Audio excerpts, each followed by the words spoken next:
अस्सलाम वालेकुम जी, हम हैं इस्लामाबाद में और ये कहलाता है लतरार रोड बर्मा बाज़ार।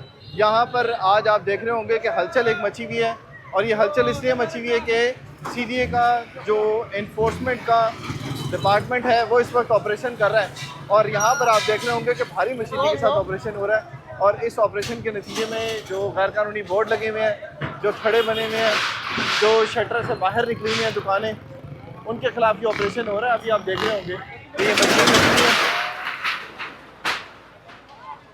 इस मशीन के ज़रिए ये जो तमाम तजावज़ात हैं वो ख़त्म किए जा रहे हैं। इस वक्त महकमा इन्फोर्समेंट जो गैर ज़रूरी लोग हैं उनको हटा रहा है। ये देख रहे हो कि रश कितना ज़्यादा है। इनको सीडीए की तरफ से हटाया जा रहा है लेकिन ये लोग बाज नहीं आते।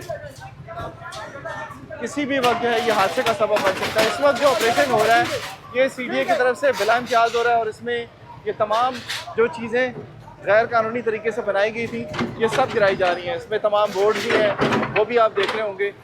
ये खम्बा आपके देख रहे होंगे कि इसके ऊपर कब्जा करके इस पर बोर्ड लगाया हुआ था। तो ये सारा जो है वो ऑपरेशन हो रहा है। इस ऑपरेशन के नतीजे में जो लोगों ने गैर कानूनी तजावज़ात और तामीरात की हुई थी वो सारी अब सीडीए भारी मशीनरी के ज़रिए ख़त्म कर रहा है। पुलिस की नफरी भी आपको नज़र आ रही होगी जो इस वक्त मुआवनत कर रही है सीडीए की। इसमें ये तमाम जो तजावज़ात हैं ये हटाए जा रहे हैं।